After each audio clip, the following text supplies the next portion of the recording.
Hello, well-being friends, and welcome to the Path to Wellbeing in Law podcast, an initiative of the Institute for Wellbeing in Law. I'm your co-host, Chris Newbold, Executive Vice President of ALPS Malpractice Insurance. You listeners know that our goal is pretty simple. We want to bring you thought leaders doing meaningful work in the well-being space within the profession, and in the process, build and nurture a national network of well-being advocates intent on creating a culture shift within the profession. I'm always pleased to introduce my co-host, Bree Buchanan, and I know Bree has been working hard as the inaugural president of the Institute for Wellbeing in Law. Bree, let's spend a couple minutes before we introduce our guest, kind of talking about the Institute, because exciting things are happening. They really are. And hello to you, Chris, and to all of our listeners. And it is such an exciting time. You know, the National Task Force on Lawyer Wellbeing, we had such a success with the report. We had 32 multi-stakeholder task forces out of the states all around the country join the movement. And we realized time was ripe for us to create our own nonprofit. And we did that in December of 2020. And it's just been an amazing ride already. Everything is just, I guess it's spring, it's blooming.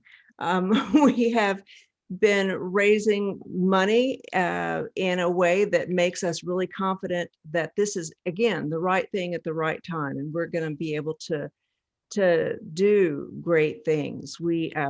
By the time that you are listening to this, we will have, I expect, just celebrated our second annual Wellbeing Week in Law, which is always just chock full of amazing activities, with something happening every day of the week to celebrate the different dimensions of well-being. This year we are having, and I bet it's probably just going on about now, the third week of May, an after party, which we spend a whole week providing educational support and inspiration for all the well-being directors at the many legal employers and law firms, which is another part of the movement that's transpiring as we grow. So really exciting. Our website's been updated. We're going to start accepting members, both individual and organizational, this summer. So we're growing, and we're growing fast, and it's a really exciting time. And I am so privileged to be able to sit as the board president and acting executive director, and will be even more delighted when we hire our permanent executive director. So yeah, good things are happening. Yeah, again, like you said, it's been a great ride. Momentum is building. It certainly feels like there's a sense of optimism, and again, the Institute's ability to be a facilitator and a dot connector of all the different well-being activities happening across the profession is just going to be so important to kind of making sure that this issue remains front and center. And again, if the big time goal is to create a culture shift, it certainly starts with an entity that can focus on this day in, day out. Absolutely. You know, our tagline, which we just adopted, is the Institute for Wellbeing in Law, leading the legal profession to greater well-being. And so that really kind of just sums up what we're hoping and planning to do. Yeah. Awesome. Well, today let's delve a little bit more into another, I think, area of the well-being discussion that is a really important one, and that's the intersection of well-being and the role of law schools. We know that so much of how our profession evolves depends on the manner in which we attract and train lawyers coming into the profession, which makes the conversation around American legal education so important. And our guest today he's a good one. He's one who's been deemed a legal rebel by the ABA Journal. He's been known to be unafraid of taking on the institutional gatekeepers of the legal profession. And so we know that we're talking with a thought leader, and some may say a disruptor in the legal space. So we welcome Kyle McEntee to the podcast. And Bree, would you be so kind to introduce Kyle to our podcast listeners?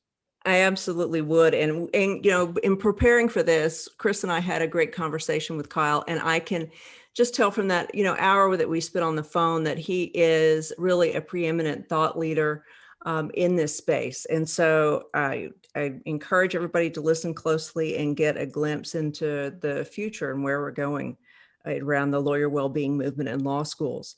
Kyle told me he's a hater of long introductions, so I'll keep it quick and you'll get to know him over the course of the time that we're here together.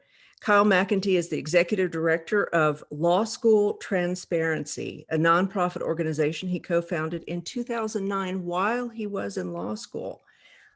So Kyle, let me ask you the question that we like to always start off with is what got you into the well-being movement? Inevitably, everyone that I've talked to that has a real passion around this work, they have something in their life that has motivated them. So what motivates you to get up and do this hard work every day? Well, first of all, Chris and Bree, thank you so much for having me, and thank you for getting it started with me blushing. Again, I'm not a fan of those intros. So I am on the periphery of this well-being movement and someone who wants to be more involved. I think that's where I would start by saying. Okay. And as I thought about this question, because I did get this question up ahead of time, I came up with three reasons I think, upon reflection, about why this matters to me. The first is the cost of becoming a lawyer. And this relates to the founding of my organization, Law School Transparency. But I currently have, hopefully for not much too longer because of loan forgiveness, a lot of student debt. And this is a really stressful thing for anyone, but especially a new lawyer, and especially someone who's trying to start an organization, which I've spent the last 10 years since I graduated law school in startup mode. And it weighs on you. Sure. The second is these cultural expectations we have related to work and work-life balance. It's something I've struggled with. It's something I've seen my friends struggle with, both in law school, before law school, after law school. And it's that expected work ethic that I think is really troubling and something that needs to be dismantled, which is a decades, if not centuries long process. Right. And then the third thing is really trying to listen to people who study these issues. And then my hope that I can use my position of privilege to cause positive change. I know that there's a problem. I don't fully understand them outside of like myself and my friends and my family. But by listening and knowing that I do have a position of influence that can be used for that greater good, it makes me want to help. Yeah, interesting. Kyle, let's spend a couple minutes talking about Law School Transparency and the organization that you lead. I think it started while you were in law school. What were the motivations behind the project, and ultimately how did it get started? Yeah, so it actually started before law school. The organization itself we founded while I was during my 1L summer. But before law school, I was seeking job statistics during the application process.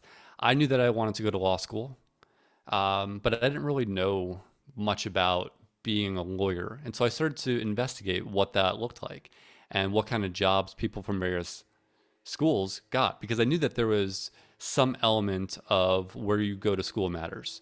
I didn't understand it as well as I needed to. And so upon investigating it, I struggled to find information. I ended up at the admitted students weekend for Vanderbilt, where I ultimately attended.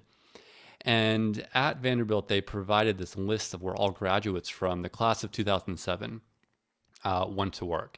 And I thought this list was amazing. I started to talk with my co-founder, Patrick Lynch, who was currently a 1L at Vanderbilt at the time. So just for timeline purposes, this is roughly March, April of 2008. And we said, we should try to get other schools to provide this information. And so we started to look into it. And what we discovered, publicized, and ultimately addressed was that there was widespread deceptive employment statistics published by law schools and blessed by the ABA. So for example, law schools would say 98% of our graduates are employed, but that figure counted a barista at Starbucks the same as an associate at a large firm. And the schools did not disclose this. Now, of course, they're now prohibited from doing that, and there's a lot more detailed employment data available. But it was this thirst for information and then a recognition that someone needed to stand up and demand change that caused me and Patrick Lynch, my co-founder, to say, "Hey, let's do this." Yeah, that's a pretty gutsy uh, project for somebody in law school, just coming into law school and kind of holding the powers that be into a different position. I'm curious how the organization has been received by the legal education world. Well, in the beginning, it was made a little bit easier by the fact that we were two law students at Vanderbilt. Hmm. So no one really thought we were jealous or experiencing some kind of sour grapes. We were pretty quickly pegged as two students doing something good. And that was really helpful. Mm. But pretty quickly, that evolved, that attitude evolved because we were making, I don't want to say demands, because we were not in a position to make demands, but we were making arguments that law schools were acting unethically, that the ABA was turning away from this and not doing as much as they should be. And so we were met with a lot of animosity, to say the least, and a lot of excuses from schools. So when we said schools should be disclosing more data, they said, "Oh, well, it would violate our students' privacy." And that was just a nonsense argument. Yeah. And I'm sorry, I hope you all can't hear the blowers and the lawnmowers outside. I haven't heard it at all, so we're good. No. All right, good. Hey, Kyle, can you just I'm just for our listeners, if you had to characterize the mission of law school transparency, as it obviously it's evolved from maybe a single issue to a much broader mission. Just can you share that with us?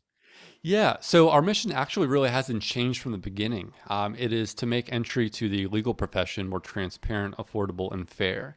Mm. So we always viewed transparency as and transparency on employment outcomes and salary outcomes as a really important foundation for our work as opposed to the end itself. Because we knew that once law schools were required to share higher quality information, that students would make more informed decisions, which would likely affect the price of legal education as well as the number of people who are wanting to go. And that ended up being pretty accurate. I would say we got pretty lucky on that front. We had a lot of factors going for us. But overall, the mission it stayed pretty true to that throughout the time. And law schools just keep giving us things to do. No doubt, no doubt. I remember when that reporting came out about basically the law schools are misleading their applicants. And that was really explosive. And of course, I had never heard of LST at the time, but I remember thinking, boy, they are courageous, to say the least, to take that on. So I think that you guys made a pretty big splash there at the very beginning. That's wonderful. It's So, funny because it didn't really feel courageous at the time. hmm, And that's because I don't think we really contemplated the risk we were taking. ah, And ultimately we felt that, and I still feel it today where uh-huh. I will walk into a room and, I definitely feel the air go out of it at times. But at the time we were just saying, there's a problem and Right, someone should fix it. right, absolutely. So as you move forward, you started preparing your law school reports. Could you talk about that and what you're measuring in those? Yeah, so the LST reports, these are our law school reports, lstreports.com. These are tools for pre-law students trying to decide both whether and where to go to law school. And we're on the 5th generation of this site at this point. It started out with us taking the current employment information and helping people understand what it means and what it doesn't mean. And so a lot of it at that time was saying, okay, see this top line number, it says 98% employed. Here's actually what goes into it and why you shouldn't look at this as your ticket to financial security. Right. And with the salaries, we would say, see this median salary of $160,000. Well, it actually reflects about 5% of the class in some instances. And here's why. Mm. And over time, as we've forced information, I'm sorry, it's getting really loud here. Why don't we just kind of consider this a break? And Yeah, that sounds good. Sorry. that's okay. Let's take No, I a mean, gosh, I've got a dog on the floor here, and he could go off barking if the Amazon delivery shows up at the front door. You know, Yeah. it's I work told from my home. wife is keeping the dogs in the basement for that reason, but I did not anticipate yeah, let's take a break the and we'll lawn hear from maintenance people. one of our sponsors, Kyle, and we'll jump right back in. All right.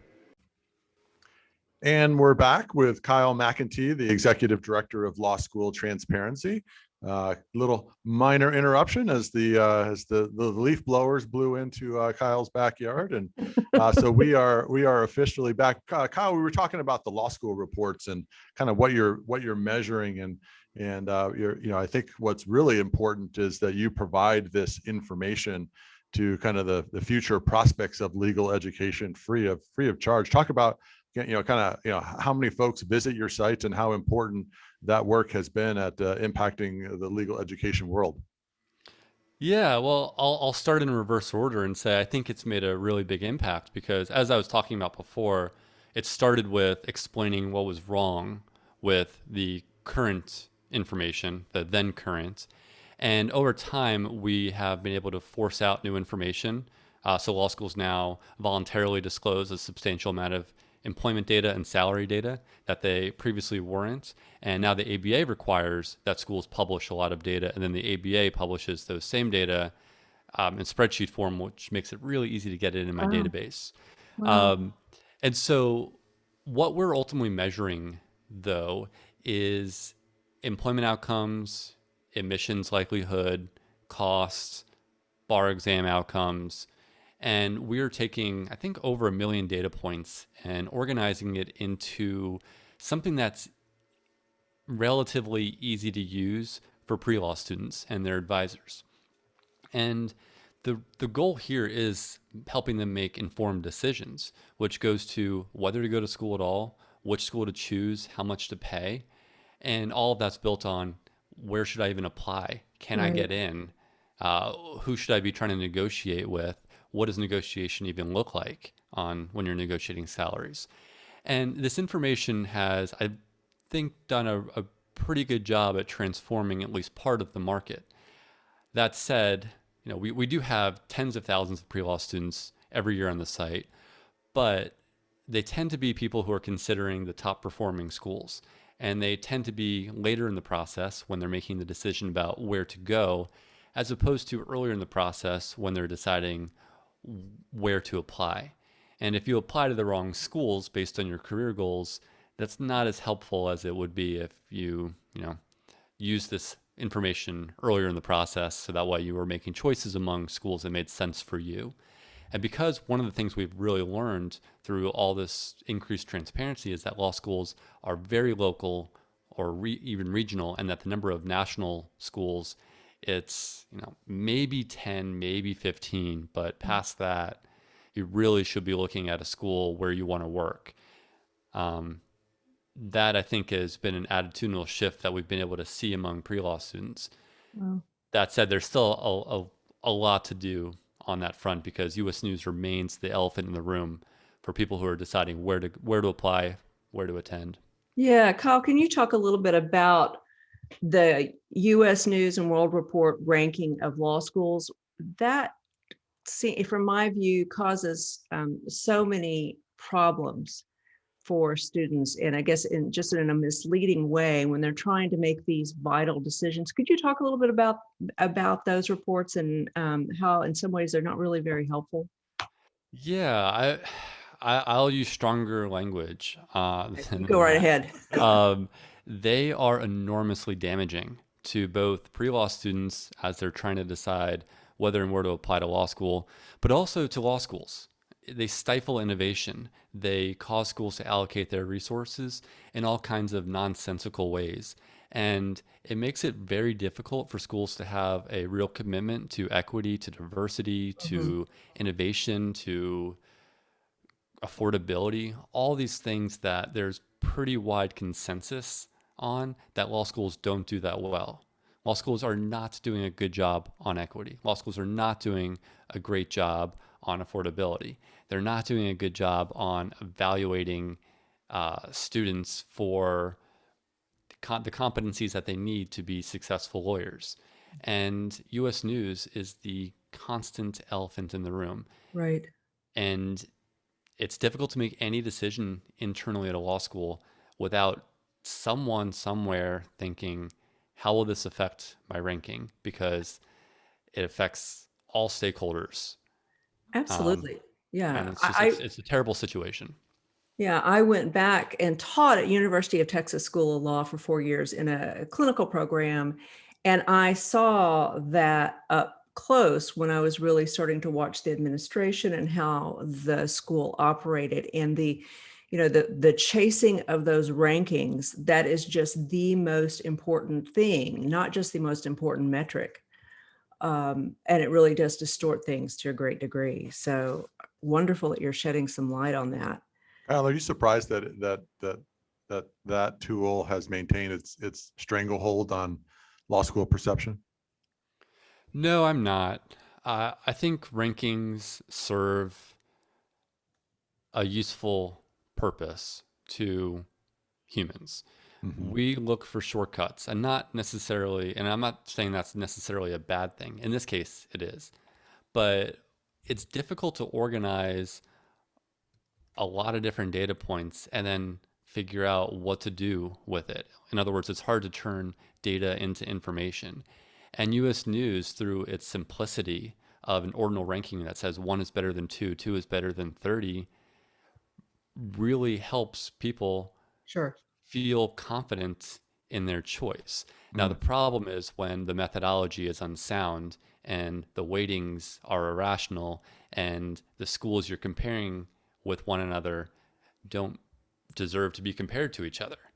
Um, and so it's really not that surprising that people want to find a tool that can do this, and tell you that one school is better than the other, and then against the backdrop of a profession that is obsessed with prestige at Hmm. every point, whether it's where you go to law school, how you do in law school, whether you're on law review, what your class rank is. Then once you're out in practice, are you on the fancy lists? Are you, and then like at the big law firms, are you a Vault 100 firm? Are you a Vault 20 firm? Are you a Vault 5 firm? Yeah. Or what are your profits per partner? And what does this mean? Or what's my bonus and how does my bonus compare to, the person across the hall or the firm across town or the firm across the country? And, it's enormously damaging to people. And I think that because of that, it's really not that surprising that a ranking that reinforces that hierarchy that so many lawyers are looking for keeps its power. And that's what makes dealing with it and mitigating its influence such a challenge. Mm-hmm. Sure. And there's the idea too, listening to that word prestige and chasing that prestige.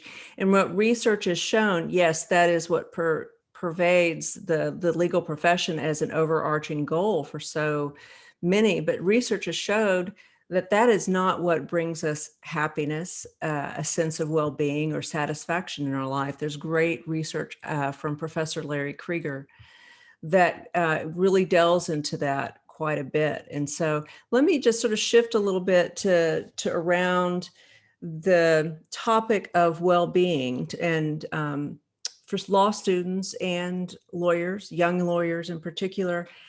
Can you make the connection between what the issues that you're dealing with there with law schools and transparency and law student well-being? Yeah, I think there's two main intersections here. And there's probably more, but there's two I will talk about. One is the cost of legal education, and law school is not affordable. And so what we're doing is trying to figure out what are the structural impediments to more affordability. And then the second goes to inclusivity.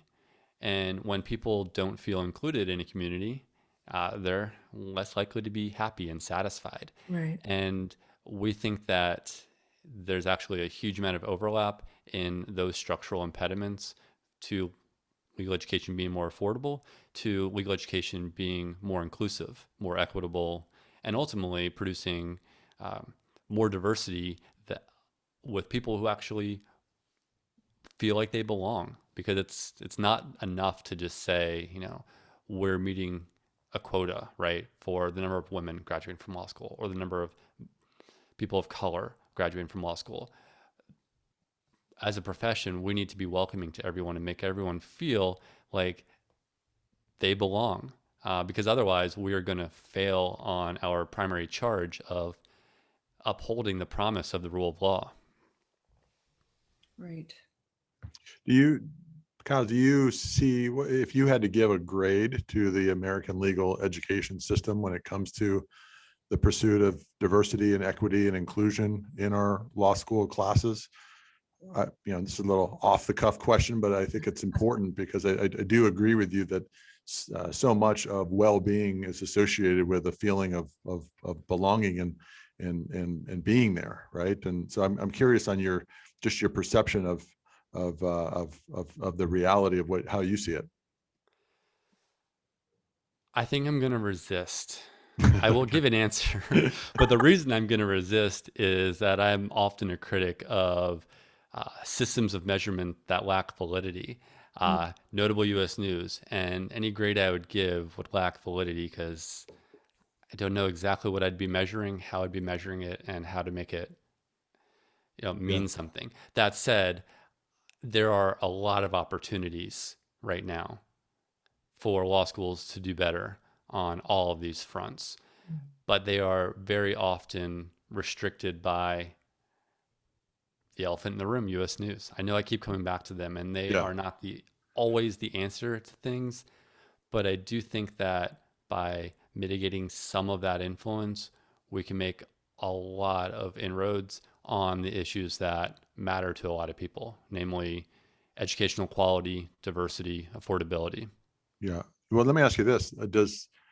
Has law school transparency, do you have ambitions, or are you already moving into the ranking space, right? If we know that they may be, that the other ranking system might be looking at the wrong things that actually people most intently care about, part of that would be to provide an alternative to what's already established out there. And I'm just kind of curious on your thoughts and your vision related to that.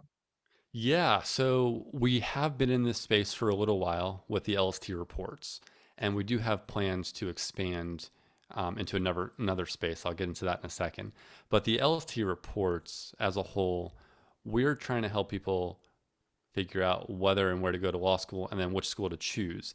And we do this by providing data about schools, but also helping people navigate which schools to choose among, namely where to apply, and then once you're down to the schools you've been accepted to, which schools to actually choose.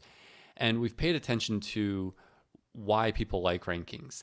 They like the quick sort. They like the shortcut, right? Mhm. And so we have focused on what data can we use to introduce students to our information. So we use a formation of the gold standard job, which is long-term, full-time jobs that require bar passage. And we put this into something called an employment score. And then that employment score is the primary sorting mechanism that we provide to students that lets them see relatively which schools perform better or worse. And then from there, we introduce them to the many layers of information that they can use to make informed choices. And so it's not a direct competitor to an ordinal ranking system because we don't provide 1, 2, 3, 4, 5 rankings, but it is an alternative tool that students are using, and students are saying you should use this instead of the rankings because it actually provides you a better means of coming to an informed choice that you'll be satisfied with. And Kyle, is that on your website? Yeah, so the LC reports as a whole is designed around all these questions, and people use it collectively as a tool instead of US News. Now, again, not as many people as necessary to actually have the larger impact that we're hoping for, but we've made a really good start on it. Wonderful. What is your web address? Just so we Yes, have it. we have a few web addresses. So lawschooltransparency.com is the main organizational website, and all of our resources are linked from there. But then the LST reports, which is those law school reports, the profiles, the comparison pages, we've got a tool that helps organize which schools to apply to and attend and all that kind of stuff. That's lstreports.com. And then our new website for this upcoming project that will likewise try to take some of the oomph out of US News will be lstindex.com. And what is that? So essentially, and it's unnamed at this point, but we're tentatively calling it the LST Index and certification, but it is an alternative measurement system that will reward and validate the efforts that schools make in the themes of transparency, affordability, access, and educational quality. And the way it works is it's essentially LEED certification for law schools. So it'll use a point-based system, and we're currently in the process of developing metrics. We'll probably end up with 50 different metrics that measure the things that we think and the profession thinks and legal educators think actually matter. And the goal here is to credit schools for the good things that they're doing and actually create a market for it, so that way they will compete on it. Right. Students will use it, and we can actually incentivize the kind of change that we believe needs to happen and that US News currently stifles.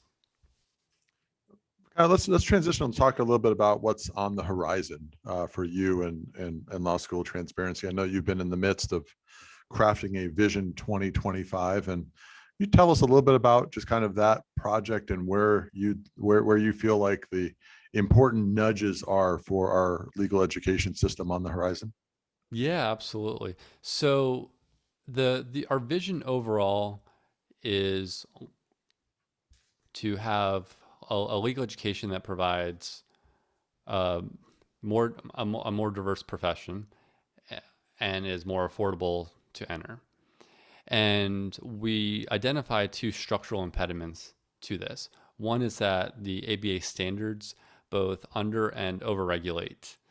That is, there are too many prescriptive standards that tell schools how they have to do things, and then there are too few standards that actually protect consumers. And that's especially related to learning outcomes and assessment. And so we are working with the ABA to try to get them to rethink their standards from the ground up.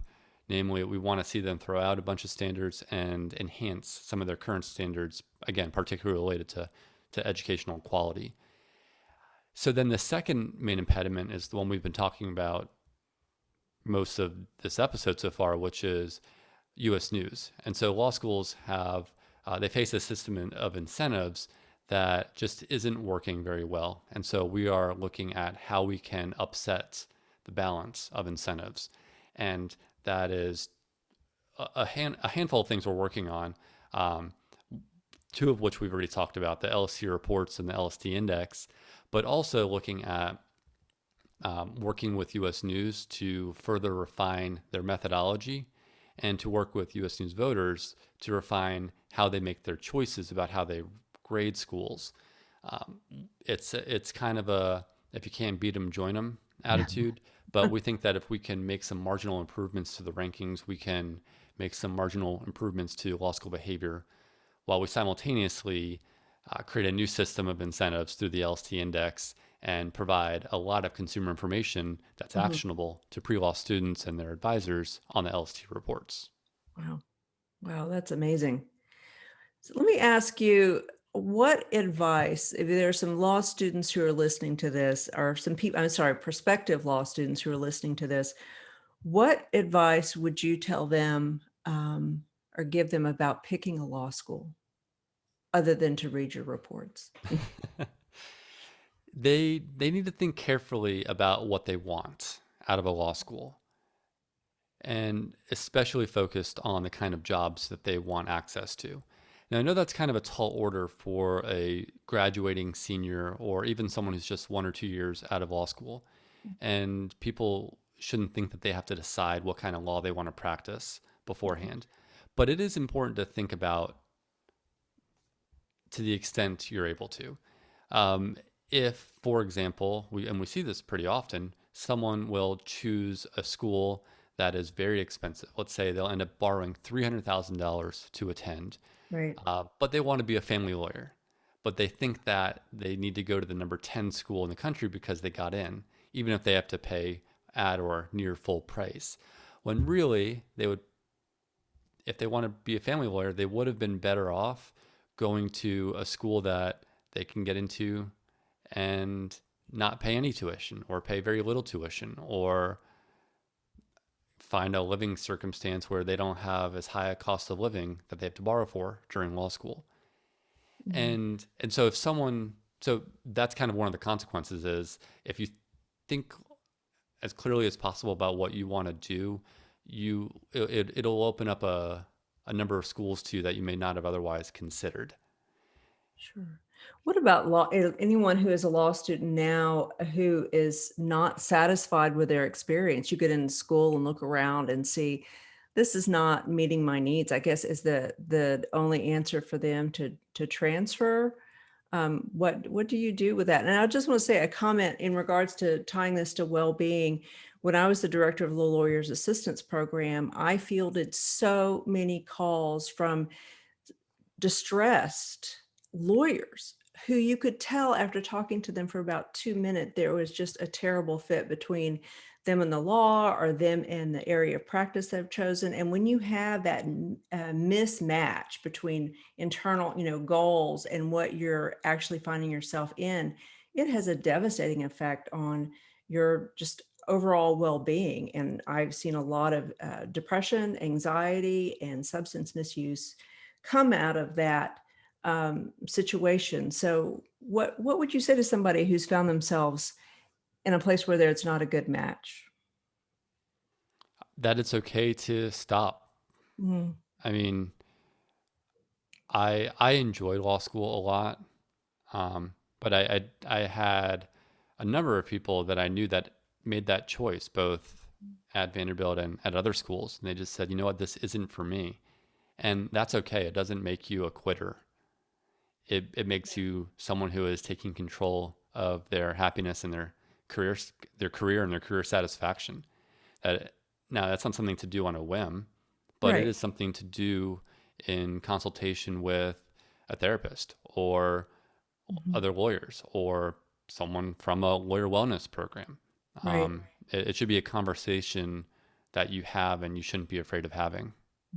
Yeah, and I think it's so challenging. I think, Bree, what you're kind of referencing is this notion of a what I like to call an expectations gap, right? Between what you thought it would be like versus what it is like. And then at that point, I'm a first generation lawyer. And if at some point, a couple of years into my legal career, when your parents are really proud of you, right? That you're the first lawyer in the family and those types of things, it's, there's those pressures. And then you add on top of the student loan debt, Kyle, which you've articulated is so consequential in the equation that just I can understand and empathize where a lot of our young lawyers then feel like they're kind of in a box and they just can't.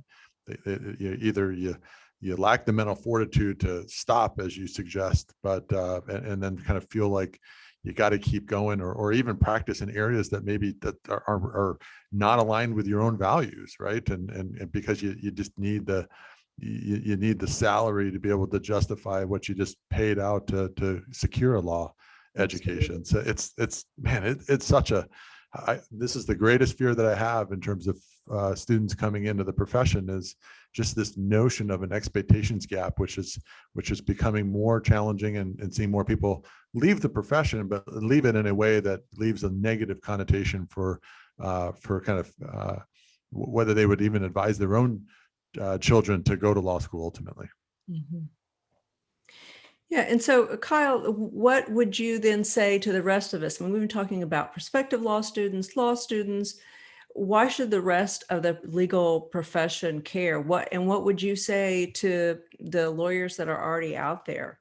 What advice or encouragement would you give to them, particularly the legal employers? Well, if we're talking legal employers, I think this goes to one of the original points I made about what kind of brought me to this well-being movement, which is these cultural expectations related to work and work-life balance. And so much of this is driven by the employers, and that's driven by not defining and clearly delineating boundaries with clients. Mhm. And the expectations of clients then make it through to the employer, who then makes it through to the person who's hired, the new hires, and then rinse and repeat into perpetuity. And we need to disrupt that cycle in Right. order to really have an impact. And that's a really tall order because it's not just a law problem. This is a US problem, one that is shared around the world, but probably worse here than anywhere else, or close to worse here than anywhere else. And so I think for employers, they need to think not about band-aids, but about what kind of structural changes they can make and that they could participate in. Kyle, as we think about well-being, again, bringing it back to the law student experience, I mean, I think one of the things that there's a potential partnership between you and the Institute is a more um, a stronger ability for us to be able to recognize law schools that actually emphasize well-being as part of their curriculum. And I know it feels like a lot of you, the work that you do, and again, you're tackling kind of big picture systemic issues. I mean, obviously, one of the things that we're trying to appreciate is uh, things like reducing stigma in the law student experience, right? And really understanding how we can recognize schools that prioritize well-being as part of their curriculum, and obviously that then trains lawyers to know that it's okay to come out and say, when things are occurring to you, or it feels like you can go to your senior partner. And so, as you think about the law school experience for students in schools, I'm wondering about your thoughts on how we can better provide, again, more information to consumers about what type of experience they'll have and the commitment of the school to the law students' well-being. Yeah, I think there's so much to do together on this. The Going back to the index, I mean, what we're doing there is developing metrics, right? So we're looking at, or well, I'm asking people to imagine the headline that they would like to read about some problem.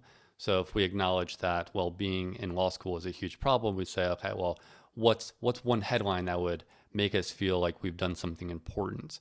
And it might be that law schools, off the cuff here, law schools acknowledge or teach. I'm struggling on this. I'm trying to think of a formulation of something related to your stigma point.